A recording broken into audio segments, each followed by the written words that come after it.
კიდევ ერთხელ დავუთმობ დროს ჰარვარდის ასტროფიზიკური მეცნიერების დეპარტამენტის პროფესორს, თეორეტიკოსსა და მკვლევარს პროექტ გალილეოს ხელმძღვანელს, ავი ლოებს. მოდი მოვუსმინოთ მეცნიერის მოსაზრებას. NASA ამბობს, რომ ეს კომეტაა, მაგრამ შესაძლოა არც იყოს.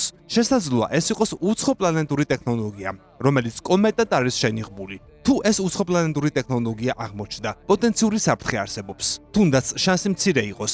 მომდევნო 10 წლეულებში ბევრ ინტერსტელარულ ობიექტს ვიხილავთ. მე თავიდან იმიტომ ვეჭვობდი მის ტექნოლოგიურ წარმოშობას, რომ მისი ტრაექტორია პლანეტების სიბრტყეს ემთხვევა. თუმცა ამის შემთხვევითობის შანსი 1/500-დან. ახლა ვხედავთ, რომ მისი ანტიკუდი, ჭავლი, რომელიც მზისკენ არის მიმართული, ისევ არსებობს.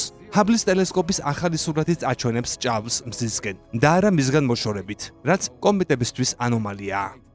ამის გარდა ეს ობიექტი ძირითადად ნიკას გამოყოფს და ძალიან ცოტა რკინას, რაც მხოლოდ ინდუსტრიულად დამზადებულ შენადნობებში გვხვდება. მეცნიერებაში ინტუიციის ადგილი არის, მაგრამ მირჩევნია მონაცემებს დაველოდო. იანვრისთვის მეტი გვეცოდინება, თუ გაზების შემადგენლობა ბუნებრივი იქნება. დამშვიდდებით, მაგრამ თუ დავინახავთ, რომ ის იუპიტერთან გავლისას მოწყობილობებს ტოვებს, მაშინ ის ტექნოლოგიურია.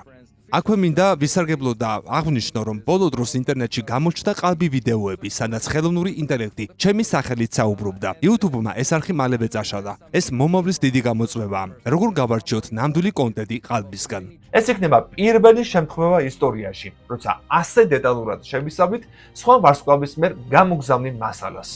ამ ინფორმაციას დაუყოვნებლივ ვერ მივიღებთ, რატომ უნდა ვენდოთ მეცნიერებას? მეგობრებო, მე პირადად ტელესკოპი არ მაქვს და არ სხვა აპარატურა, ისევე როგორც თქვენ. ამიტომ ჩვენ ვერ ვხედავთ ამ ობიექტს. შესაბამისად, ვისმენთ და ვეძებთ წყაროებს, რომელთაც ეს ტექნოლოგიური და პროფესიული შესაძლებლობა აქვთ. ასეთი წყაროები ოფიციალური სამეცნიერო საზოგადოებებია, NASA-დან, სხვადასხვა კოსმოსური სააგენტოდან თუ უნივერსიტეტიდან. მეორე მხარეს კი არიან პროვოკატორები, დეზინფორმატორები და სკანდალს მოწყურებული პიროვნებები თუ ორგანიზაციები, რომლებიც ცდილობენ ყველაფერში ეჭვის შეტანით, ჯერ დააბნიონ საზოგადოება, შემდეგ კი გაავრცელონ თავიანთი კონსპირაციები და მარტივად დააჯერონ. ასე იქნება ქაოსი. ყველაფრის უარყოფა ძალიან მარტივია. არგუმენტირებულად და ფაქტებით დამტკიცება რთული. რასაც მეცნიერება მეტნაკლებად აკეთებს კიდეც. რა თქმა უნდა, მე იმას არ ვამბობ, რომ სკეპტიკოსები არ უნდა ვიყოთ გარკვეულ საკითხებში და ყველაფერს ბრმად ვენდოთ, თუნდაც NASA-დან ან კითხვები არ დავსვათ. პირიქით, მაგრამ რაციონალურობის, საღი აზრის შენარჩუნების ფარგლებში. ერთია რა ვსურს, რომ იყოს ეს ობიექტი და მეორეა სიმართლე, რომელიც ჯერ პრინციპში 100%-ით არავინ იცის. გამოიწერე კოდის YouTube არხი. ნახე უამრავი საინტერესო ვიდეო სხვადასხვა თემაზე.